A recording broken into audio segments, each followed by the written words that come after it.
Welcome back. This is our luncheon conversation. And first off, are we enjoying the day so far? All right. And we have some great panels lined up for this afternoon, but I am both honored and extremely happy to be joined by my friend Rick Cole. Rick is the city manager for Santa Monica, which is, again, the town in which I live. My wife happens to be fourth generation Santa Monican, and my in-laws met in Santa Monica High School. And so Santa Monica is a town near and dear to my heart. But in this conversation, I want to continue to explore. Somebody made reference at our table during lunch that we're really beginning to unearth some moral issues here.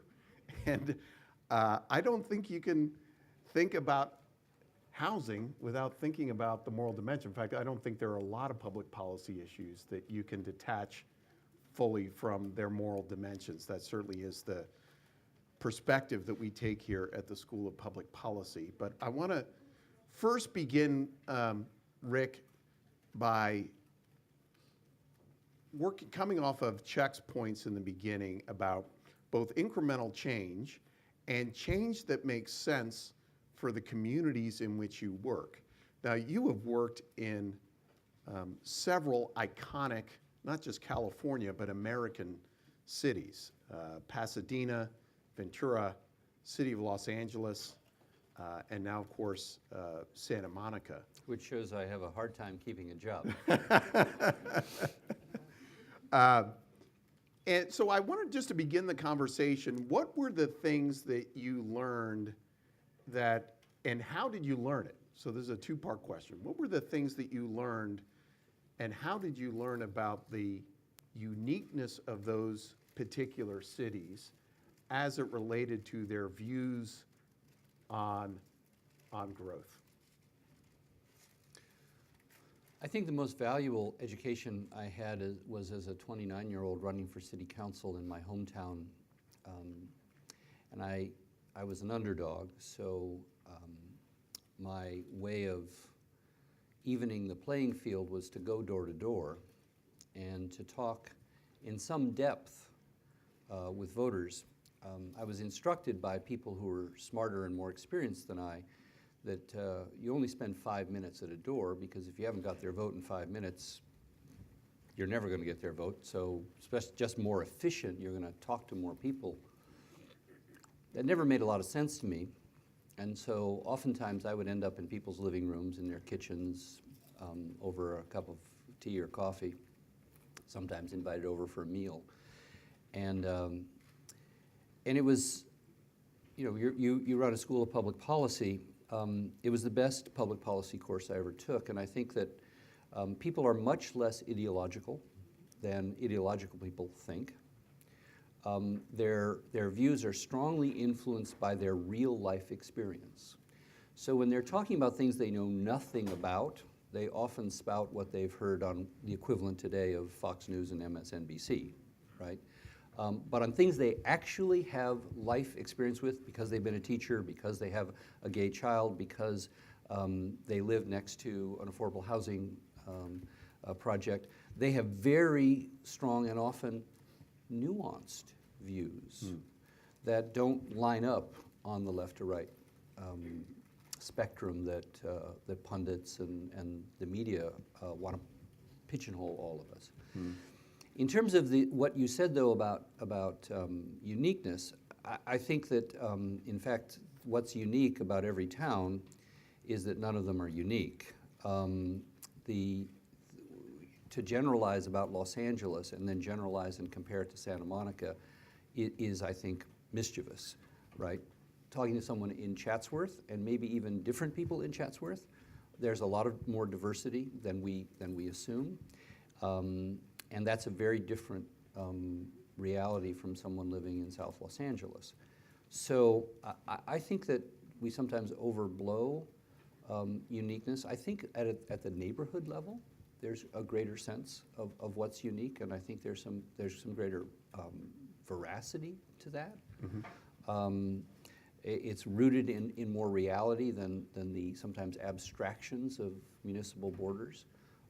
We're 8.3 square miles. We're surrounded on three sides by the city of Los Angeles and by the ocean. There is a DNA to Santa Monica. There is an ethos to Santa Monica. But there is no Santa Monica economy. There's no Santa Monica housing market. There's no Santa Monica airshed.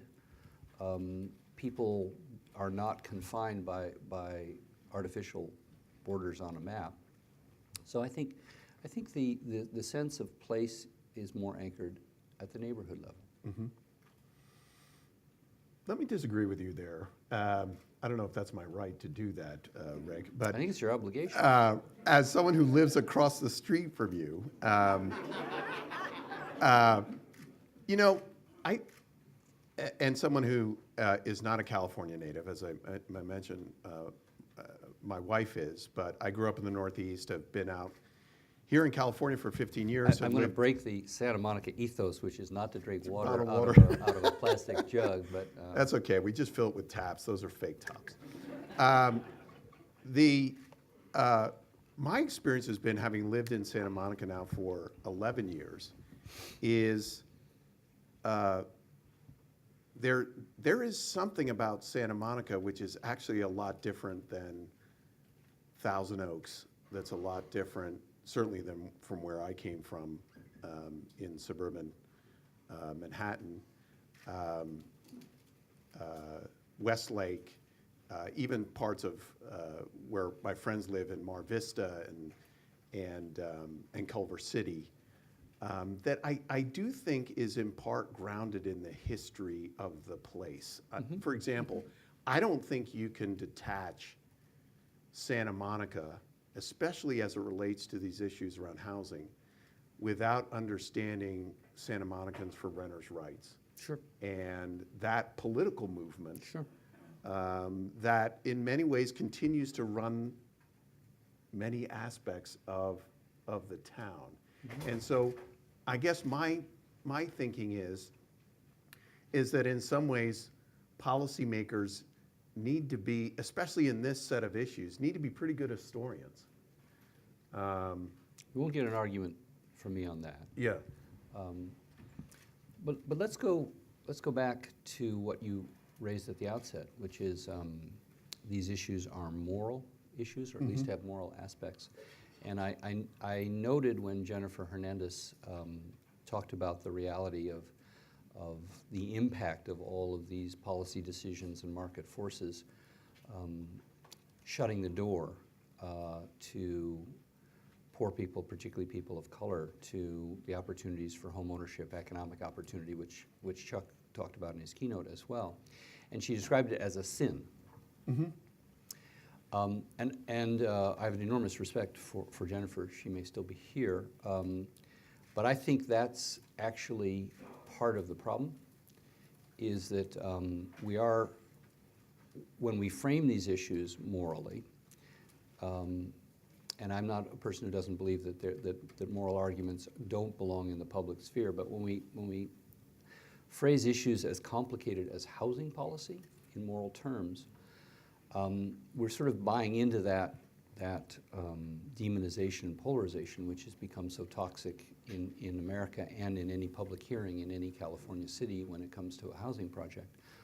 And so I find myself, whether it's in Los Angeles, Pasadena, Santa Monica, or Azusa, or Ventura, in the middle, both by my view of the challenge and by the role that I play in local government, squarely in the middle between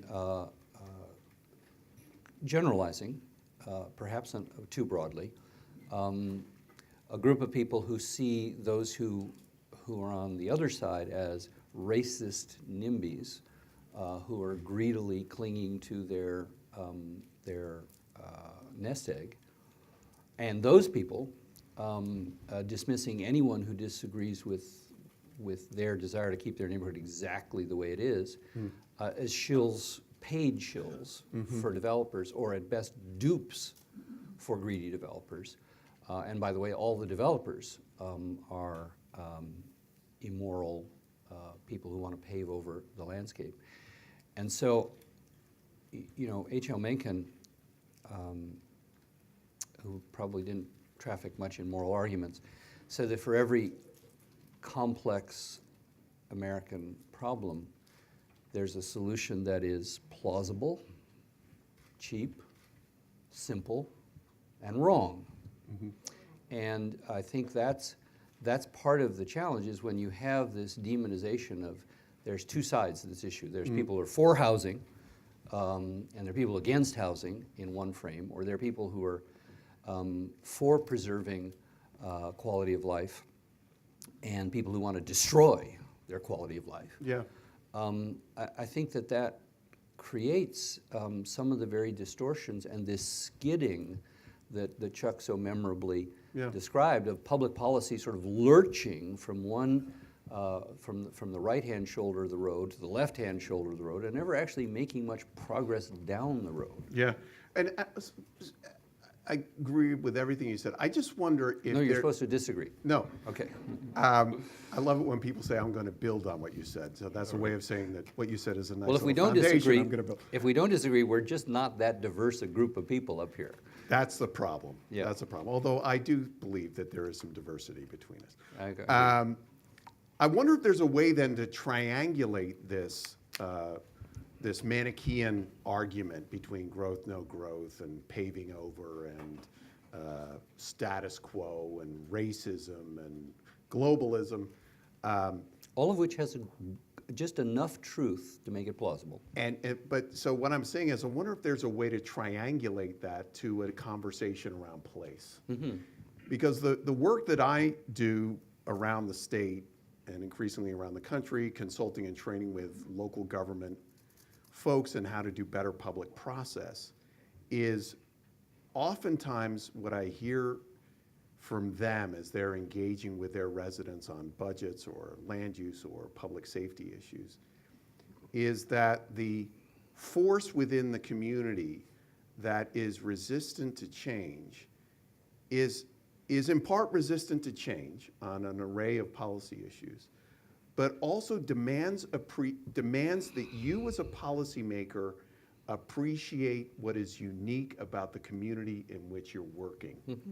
And they see the policymaker as the ipso facto outsider, even though you live in Santa Monica and I live in Santa Monica, that isn't ready to appreciate what is distinctive about the place in which they're working. Absolutely. And if policymakers, especially in this area of planning, especially when we're talking about change, we're better able to say, I understand this is change, but this is how it fits into who you are as Santa Monicans. I think one of the slides that Chuck had up there, I forget the exact tagline at the bottom, but is Chuck here? Yeah. So Chuck, what was that tagline? We're Californians and we're about change. Or growth will happen. Yeah, we're going to continue to grow. We will grow. This is California. We will grow. You know, to me that is making a place-based statement, and that if you were to extrapolate that down to a more local level, I think there is a way of understanding Santa Monica as a place that has always changed to one degree or another, or Ventura or Fresno or whatever. Well, at the risk of agreeing with you and building on it, Pete, that has been the narrative of whatever modest success I've had in contributing to communities coming together. And I literally, if you count it up, having been to literally thousands of council meetings and planning commissions, and having drugged my 4-day-old oldest child to a zoning hearing in Pasadena in his car seat. If I've spent half of my life trying to talk people out of too much density, and half of my life trying to talk people out of too little density, right? In the sense that my grandmother taught me that a place for everything and everything in its place, right? And so having the kind of incremental change that Chuck eloquently articulated today, I think is the answer. That stuffing down the throats of people things that are out of character with their sense of place Yeah. is as toxic as trying to freeze in place something that has to change to have vitality.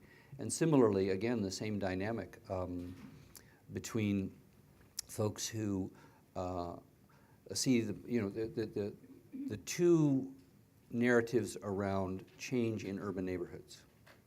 So when I was 18 years old, I worked for an upstart congressional candidate in Brooklyn, right across from Manhattan.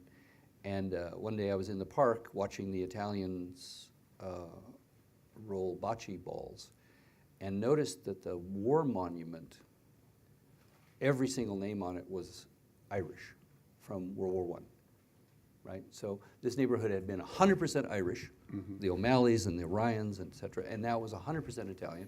And now it's a classic gentrified neighborhood where townhouses go for $9 million, where Italian longshoremen lived when I was there. So neighborhoods do change, and if they don't, they will typically stagnate. Yep. But we have this narrative of either it's revitalization or it's gentrification, as if it was one or the other instead of both. Yep. And I think that language, that polarization, obscures the complexity of these challenges. And so if you say, okay, this place has to, the nature of this place is to be Irish, then you can't change. No one can move, and no one can move in, especially someone with darker skin. Yep. But if you say this is a working class community where people care about each other, and where the two fish stores, the two butcher shops, the two produce stores that this rich Italian culture had produced, Yep. that's what brought the gentrifiers, by the way. It was, oh yeah, this is great. I love this. Yeah. Can't get this in, out on Long Island. If you begin to think about what people care about, so in Azusa, when we did the general plan, and they hadn't done a general plan in 30 years, and as best anybody could remember, they'd hired a consultant who changed the cover, right? So the general plan was really ancient, and it was the god-awfulest general plan that you could imagine, just the exact, right out of the textbook, disastrous planning experiment that California embarked upon 60 years ago, and that was our general plan. And so I persuaded the council, we had no money, that we should do a new general plan. And we started with asking about values, not about what the density should be, what the zoning should be, where we should put the traffic and the development, but what makes Azusa unique. And it was values. It was a predominantly Mexican-American immigrant, second and third generation community, with a significant number of first generation. And the values were faith, family, hard work, country, and opportunity. And that was really the DNA of that community. And it was on that bedrock of values that we built a general plan, right? If those are the things we believe in, well, let's figure out how to rejigger and reconfigure, I put those together, the zoning and the general plan designations and the transportation system, et cetera. So I think it has to, I agree with you that a sense of place is really critical, but it has to be a sense of place that isn't defined by the color of people's skin, Yeah, right. or their last name. Yeah. No, I could not agree with you more. I would just say that people, when I'm working on a public process, I remember I worked on, I don't know if we have anybody here from the city of Malibu, but I was contracted by the city of Malibu to lead some public meetings around an issue that's very kind of a Malibu issue, which was they wanted a new ordinance that they didn't want any more chain stores, right? And I have to confess, even though I've worked in Malibu up to that point, I'd worked in Malibu for about 6 years. My perception of Malibu was very kind of Kim Kardashian, paparazzi-free zones. We and- suffer from that in Santa Monica, Right. too. Stereotypes. And so when I came in there, I was already predisposed to say, this is the dumbest policy question in the world, I mean, what's the worst thing that could happen if an In-N-Out somehow found its way into the city? And so as we were facilitating the meeting, somebody got up and mentioned that she was a native of Malibu, was third generation to grow up here. And the straw that broke her back was when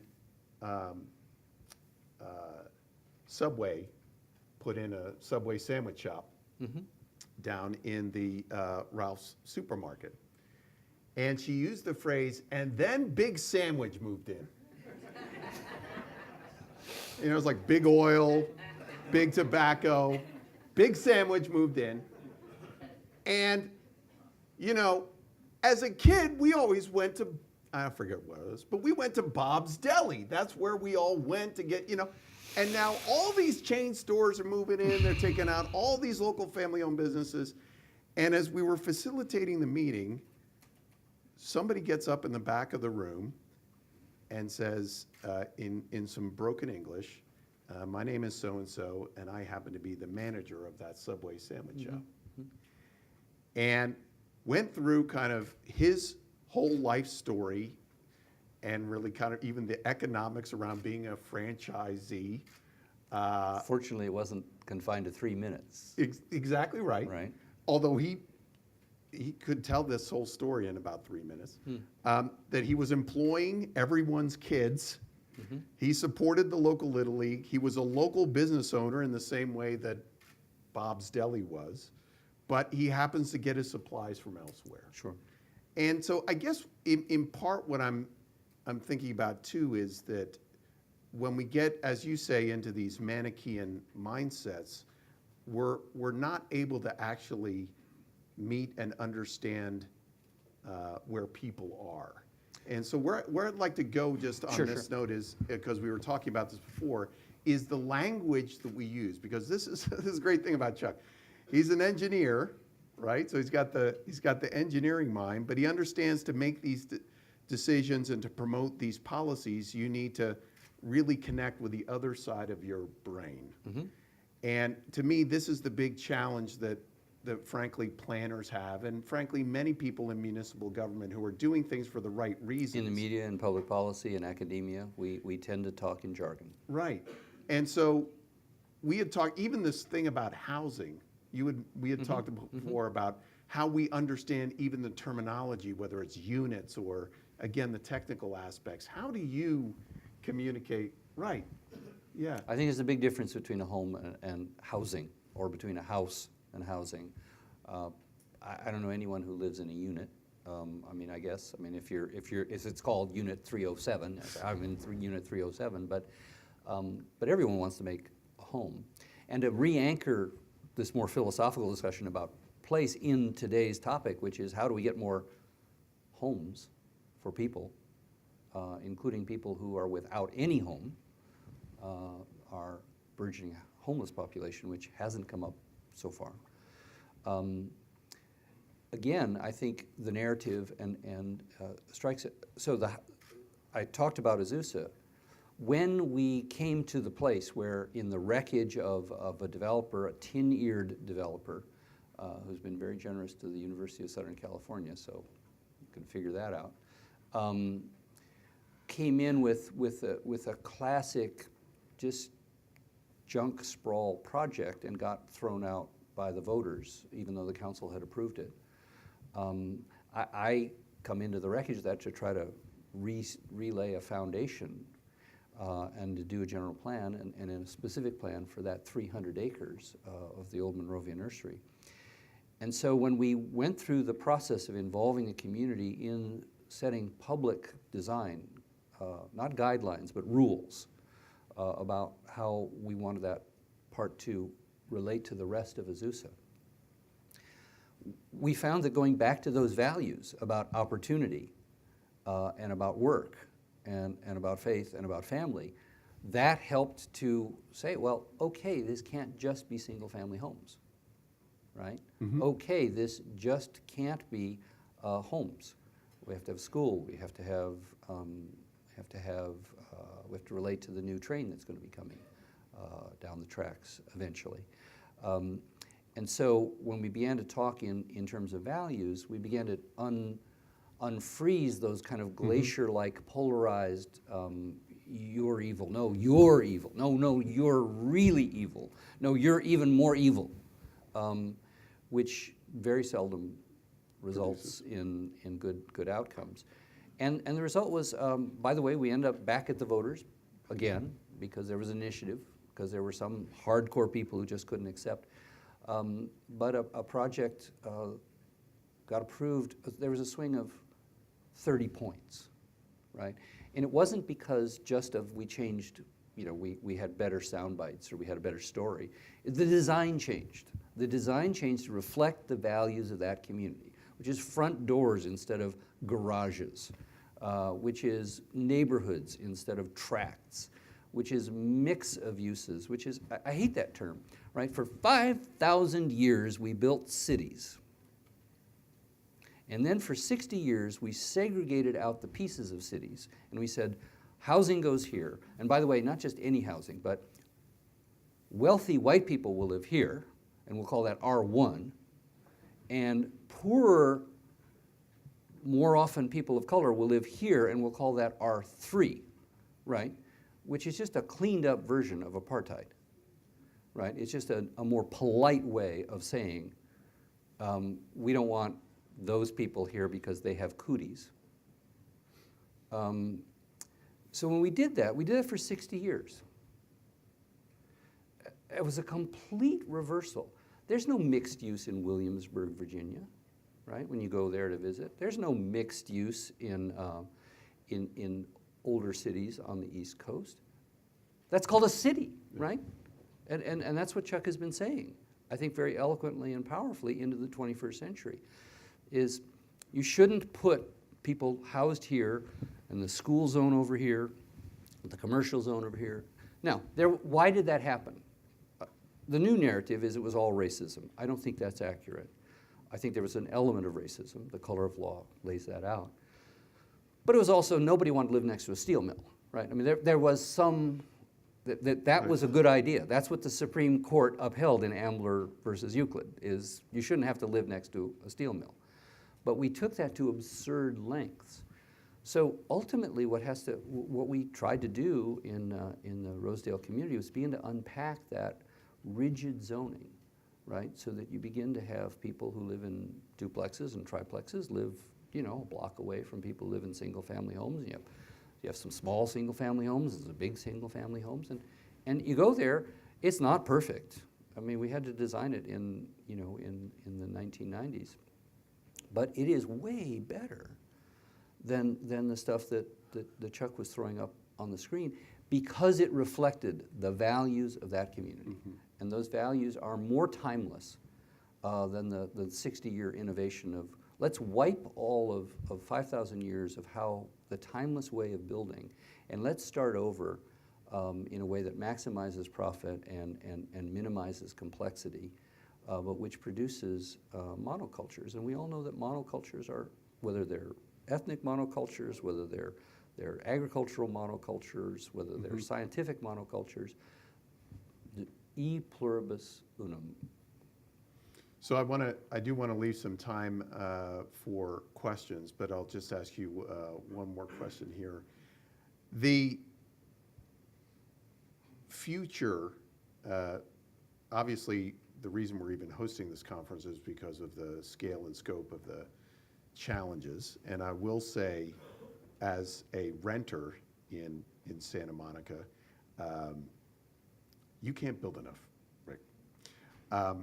But what I am seeing in town is as much development as I have seen in 11, 12 years of living there.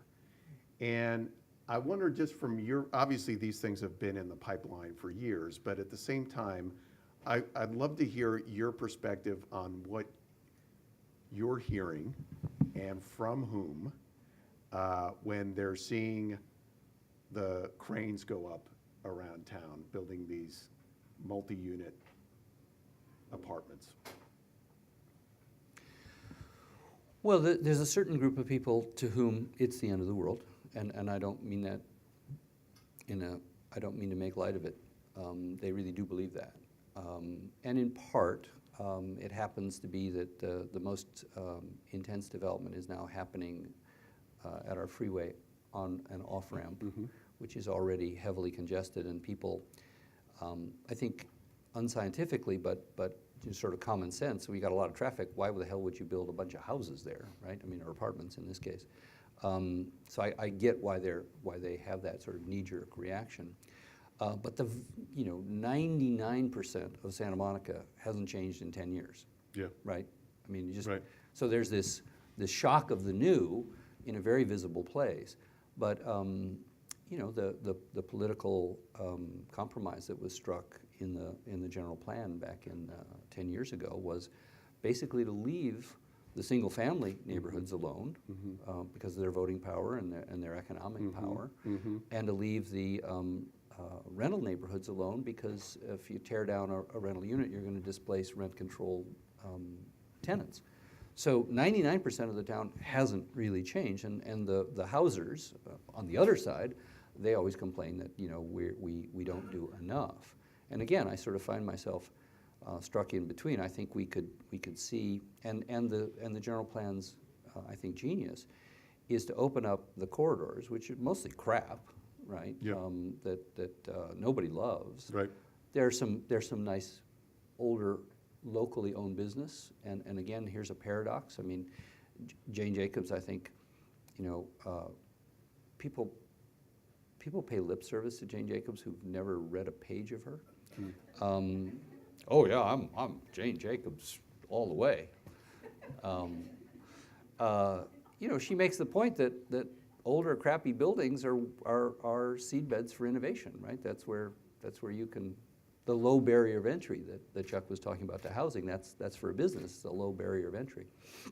So, again, knocking all those down and building 5-story brand new housing is there's some trade-offs and gains and losses. Yep. But that's the opportunity, is to put housing where, and by the way, we have buses, and now we have a light rail line. I think that Jerry Brown, who I think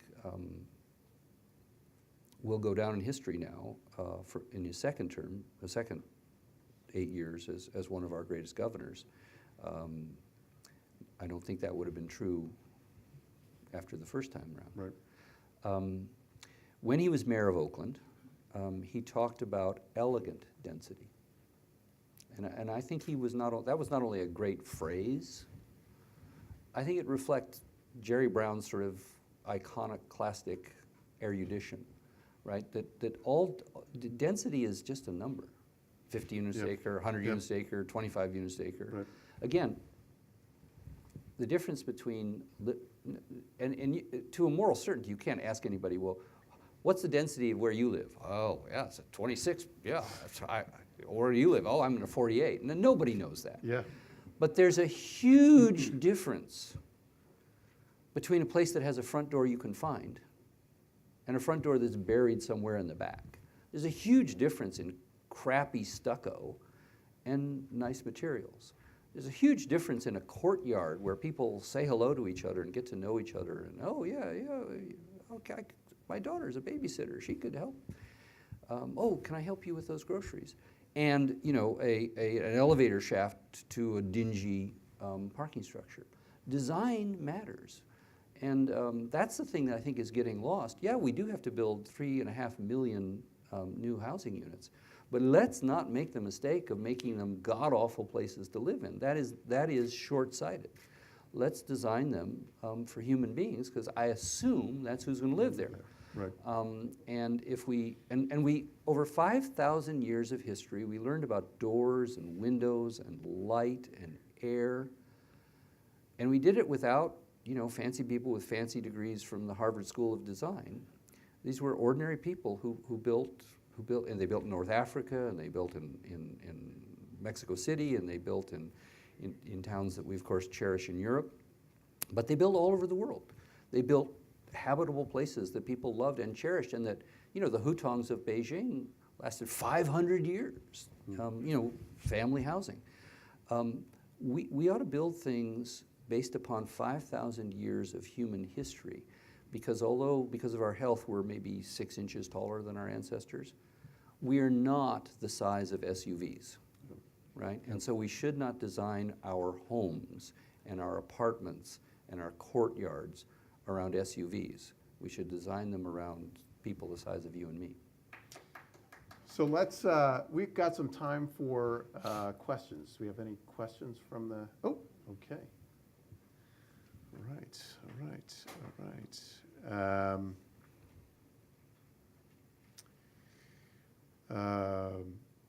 In general, how does rent control play a role in the housing decisions that can get made in Santa Monica? In Santa Monica. You've worked in communities that have had it, have not had it. What influence has that had on the decisions that you and the city make?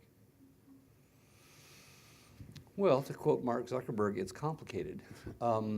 We have 27,000 rent-controlled units in the city, which is about 2/3 of our multifamily housing stock, because the rest of it's been built since rent control in 1979. Of the 2/3, about 1/3 is really significantly below market. The rest, because of Costa-Hawkins, has reset, and so even though it's rent controlled and it can't spike up, it's already at sort of nosebleed prices. Yep. So it's complicated, right? You have 9,000 people who are living in significantly below market rent-controlled units. You have another 18,000 who live in rent-controlled apartments, but they're paying close to market rates. Right. And then you have a bunch of people who live, I don't know the exact number, who live in multifamily that there's no control over. So what it does is it makes us incredibly reluctant to touch any of those 9,000 rent-controlled units, even though, of course, many of them have largely depreciated and are showing their age, and because of all kinds of the interplay between market and government policy, there's not an incentive to reinvest in them unless they can get rid of those 9,000 tenants and go back up to market rate. Right. So it makes for, and so we're squarely in the middle between an increasingly kind of vicious conflict between landlords who, when they look at a long-term rent-controlled tenant, see a significant economic deficit. Yeah. And that tenant who's paranoid that their landlord is trying to evict them, so that if they don't come in 2 hours to fix the faucet, it's because they're trying to get me out of here so they can rent my apartment. So we find ourselves caught in the middle of that. That makes of course, city government isn't directly. We have a rent control board with its own bureaucracy, et cetera. But from a public policy standpoint, 40 some years on to rent control, it's a challenging environment to work in. We wouldn't trade it because those 9,000 people would be vaporized. Yeah. They would be gone immediately, and that would have a huge negative impact on sense of community. And we would become Beverly Hills by the Sea, which is not the values of our community. On the other hand, given all the constraints of the interplay between market forces and limitations of government policy, it's a challenging environment. I think rent control is a better short-term solution than it is a long-term solution, but we wouldn't give it up for anything because we would have a huge negative impact on the community. Last question. There's a question here about essentially that dynamic that you just mentioned related to the loose, the last general plan, which was this trade-off that was made in Santa Monica about where things could be built and limiting the places to basically 1% of the city, as you say, more or less. Yeah, but that's an I mean, that's a statistic, Not but that far. Yeah, it's not that far off. it's numerically correct, but it's, you know, There are places that can't be. well, we're not going to build on the sand of the beach, and we're not going to build Right. in parks, and we're not going to build on schools. So yeah, okay. Yeah. How much of the challenges that you face as it pertains to that trade-off are founded in that reduction of places that can be built? Granted, it did enable places, some of the development that we're seeing now, but it would seem to be at the end of that development, we're pretty well done. Got plenty of room in that, as you've described it, 1%. And again, I don't think it's exactly 1%, but at any rate, it's a clearly, Single digit.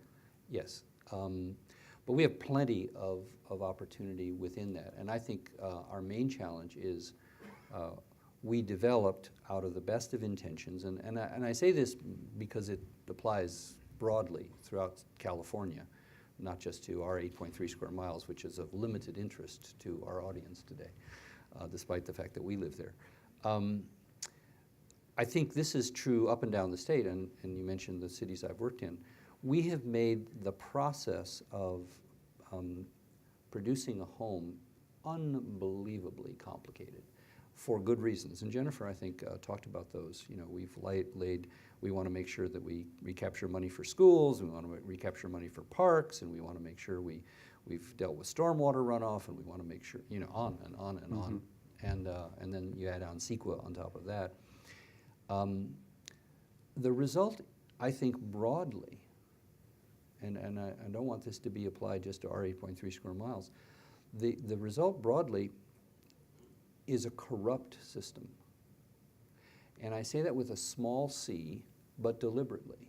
That doesn't mean, yes, once in a while, once in 1,000 cases, somebody hands someone a wad of checks under the table, and more broadly, developers have to give money to candidates to get attention. But leave all that aside, just the fact that, you know, blind justice assumes that if I'm an Armenian who's come here and starts a company and I want to build homes, I shouldn't have to hire a fancy lawyer. I shouldn't have to wait 9 years to get a judgment. I shouldn't have to pander to a bunch of entitled neighbors who want to shake me down for, you know, X or Y or Z. I shouldn't have to, you know, hire a public relations expert or a facilitator or a what have you. You got to do all those things now, because we've built a system that's so unbelievably complicated and convoluted that in order to, there's a path in the front door, and you're an idiot if you go in that door. And then there's like with these college admissions, there's a side door where if you hire this lawyer or that lobbyist or... Pepperdine was not involved in that scandal, I want to make clear. Just want to make clear. It's even We don't have a crew team, Yeah. I'm just going to say. And you know, that brings up the Coastal Commission, right? But it's a whole other layer. But again, this was not, no one said, let's have a corrupt system because we want to give people access who, but we've actually created this profession that didn't exist 100 years ago called developers. And we think that that's who builds stuff, developers. Before developers, there was a profession called builders. That was a low-risk business. That's where, you know, in many ways, that's where Howard's father's, you know, clients were builders more than developers. Yes, they built large tracts, but there was very low risk, right? The rules were very clear, and you came in, and if you abided by the rules, you got a permit. It wasn't you abided by the rules. I heard one developer speak once, and I just had to shake my head. He said, you know, we've been through 9 years of entitlement. We're all over except for the litigation. And now comes, yeah. And so the 3.5 million units that we need, we should set really high rules for the quality of the design. We should be really clear about where they belong and in what form, and yes, they should be concrete high-density developments at, downtown Los Angeles, and they should be duplexes in, near downtown Azusa. But we should do that, and they should be great, but it should be really simple. And so you said, starting at the beginning of the question was, did the zoning rules, that's a part of it, yes. And there are plenty of restrictive zoning rules that should be loosened or re-examined. In fact, I would get rid of how we do zoning entirely, because I think it's been a failed experiment since 1924. But assuming that we're not going to do that, just setting high standards that are clear and that are equitably applied, no matter whether you've hired the right lawyer or hired the right person or contributed to, you come in and you hit those marks and you get a permit and you build in 6 months, and you don't get either a 50% return because you hit the jackpot because you got that entitlement after your 10th year and you sold into the big market like now, or you missed it by 6 months and you lose your shirt and you go bankrupt and the bank collects it and all that stuff. That's not what development should be. It should be you make 3.5% or 5% on your investment because you know that in 6 months you'll be in the ground and in 9 months you'll be selling houses or renting apartments. That worked for a long, long time, and what we have now doesn't work. Yep. It's time to change. Please join me in thanking Rick Cole.